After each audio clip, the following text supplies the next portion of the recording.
নমস্কার, বৈদিক বার্তায় আপনাদের সকলকে সুস্বাগতম। আমরা নিয়মিত শ্রীমদ্ ভাগবত গীতার ব্যাখ্যা নিয়ে উপস্থিত হব। আমরা জানিয়েছিলাম আমরা আমাদের গুরু প্রণামের মধ্যে দিয়ে শ্রীমদ্ ভাগবত গীতার প্রারম্ভিক স্তর অর্থাৎ প্রথম অধ্যায় থেকেই আমরা তার ব্যাখ্যা শুরু করব। ওম অজ্ঞানম তিমিরন্ধস্য জ্ঞানাঞ্জনম শলাকয়া চক্ষুরুন্মিলিতং येन তস্मै শ্রীগুরবে নমঃ। ওম অখণ্ডমণ্ডলাকারং ব্যক্তং येन চরাচরং তৎপাদং দর্শিतं येन তস্मै শ্রীগুরবে নমঃ।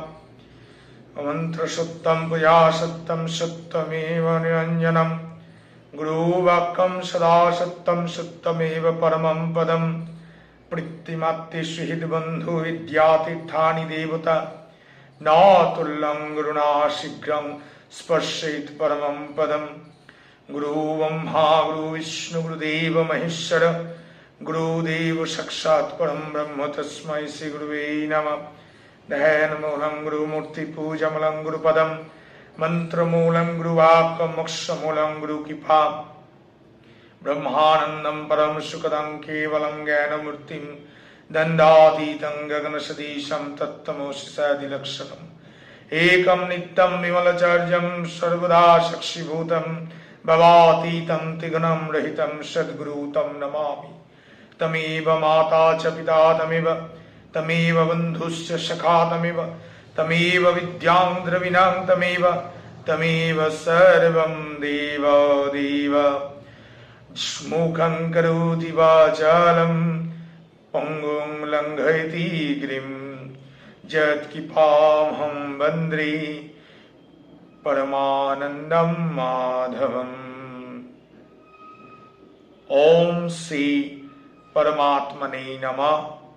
ওম তৎসৎ। ওম নমো শ্রী বাসুদেবায় নমঃ। ওম নমো শ্রীকৃষ্ণায় নমঃ। শ্রীমদ্ ভাগবত গীতা ভগবান নির্দেশিত, ভগবান কুরুক্ষেত্রের রণাঙ্গনে দাঁড়িয়ে তার মুখ নিঃসৃত যে বাণী আমাদের উদ্দেশ্যে বা অর্জুনের উদ্দেশ্যে রাখলেন, সেই বাণী যে গ্রন্থে 18টি অধ্যায়, যে জ্ঞান ভক্তি এবং কর্মযোগের মধ্যে দিয়ে ভগবান আমাদেরকে চাক্ষুষ বিশ্বরূপ দর্শন করিয়ে যে জ্ঞান দিলেন, তাহাই শ্রীমদ্ ভাগবত গীতা। ওম পূর্ণমদ পূর্ণমিদম পূর্ণাৎ পূর্ণস্যুচ্যতে পূর্ণস্য পূর্ণমাদায় পূর্ণমেবাবশিষ্যতে। ওম শান্তি শান্তি শান্তি। শ্রীমদ্ ভাগবত গীতায় ভগবান স্বয়ং অর্জুনের উদ্দেশ্যে তিনি বলছেন, প্রথম অধ্যায় বিষাদ যোগ। প্রথম শ্লোক, ধৃতরাষ্ট্র উবাচ ধর্মক্ষেত্রে কুরুক্ষেত্রে সমবেতাযুযুৎসব মামকা পাণ্ডবশ্চৈব কিম কুর্বত সঞ্জয়। অর্থাৎ ধৃতরাষ্ট্র বললেন, হে সঞ্জয়, ধর্মক্ষেত্র কুরুক্ষেত্রে যুদ্ধ করার মানসে সমবেত হয়ে আমার পুত্ররা এবং পাণ্ডুর পুত্ররা কি করলো সে বিষয় আমাকে জানাও। আমরা বুঝতেই পাচ্ছি কুরুক্ষেত্রের মাটি ধৃতরাষ্ট্রের কৌরব পক্ষ এবং পাণ্ডু রাজার যে পঞ্চপাণ্ডব তাদের পক্ষ দুজনায় যুযুদ্ধান। যুজনায় দুই পক্ষই তারা সেই ধর্মক্ষেত্রের রণাঙ্গনে উপস্থিত।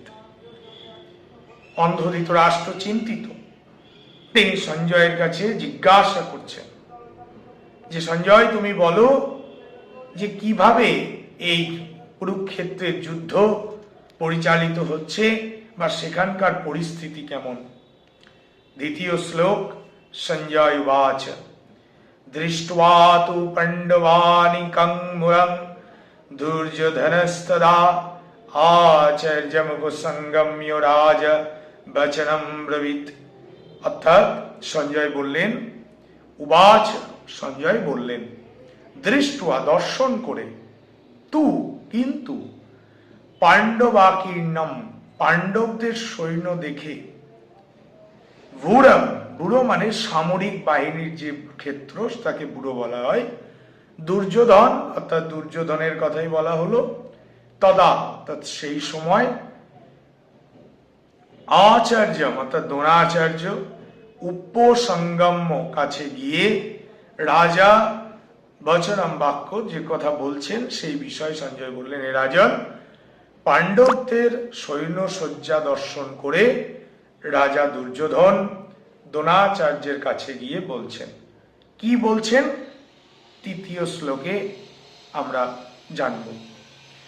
পৈশ্যৈতং পাণ্ডুপুত্রানাচার্য মহতিং চমুম ভূরাং দ্রুপদপুত্রেণ তব শিষ্যেন ধীমতা। এখানে পাণ্ডুর পুত্রদের দেখে বলছে, দ্রোণাচার্যের কাছে গিয়ে দুর্যোধন বলছেন, হে আচার্য, পাণ্ডবদের মহান সৈন্যবল দর্শন করলাম, আপনিও একবার এই পাণ্ডবদের সৈন্যদল দেখুন, যা আপনার অত্যন্ত বুদ্ধিমান শিষ্য দ্রুপদের পুত্র অত্যন্ত দক্ষতার সঙ্গে এই ব্যূহের আকার রচনা করেছেন। অর্থাৎ যুদ্ধক্ষেত্রের রণাঙ্গনে দাঁড়িয়ে চতুর কূটনীতিবিদ দুর্যোধন মহৎ ব্রাহ্মণ সেনাপতি দ্রোণাচার্যকে তিনি তার ভুল ত্রুটিগুলি দেখিয়ে দিতে চেয়েছিলেন। পঞ্চ পাণ্ডবের পত্নী দ্রৌপদীর পিতা দ্রুপদ রাজের সঙ্গে দ্রোণাচার্যের কিছু রাজনৈতিক মনোমালিন্য ছিল। এই মনোমালিন্যের কারণে দ্রুপদ এক যজ্ঞের অনুষ্ঠান করেন এবং সেই যজ্ঞের অনুষ্ঠানের ফলে বর প্রাপ্ত হন যে তিনি দ্রোণাচার্যকে হত্যা করতে সক্ষম এক পুত্র লাভ করবেন।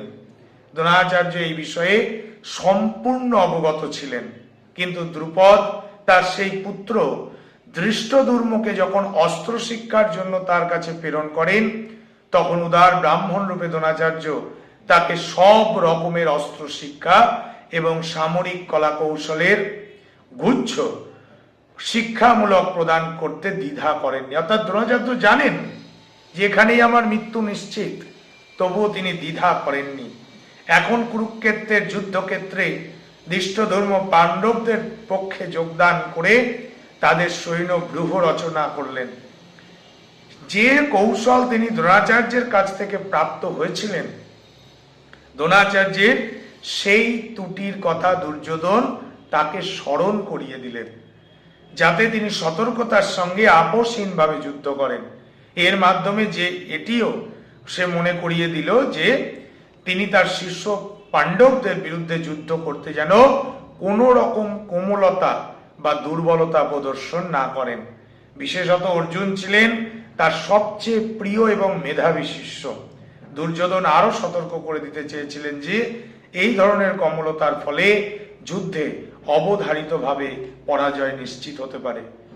এই মূলত বিষয় আজকে আমরা বিষাদ যোগ প্রথম অধ্যায়ের 3টি শ্লোকের ব্যাখ্যা রাখলাম। সকলে ভালো থাকুন। জয় গীতা, জয় শ্রীকৃষ্ণ। ধন্যবাদ।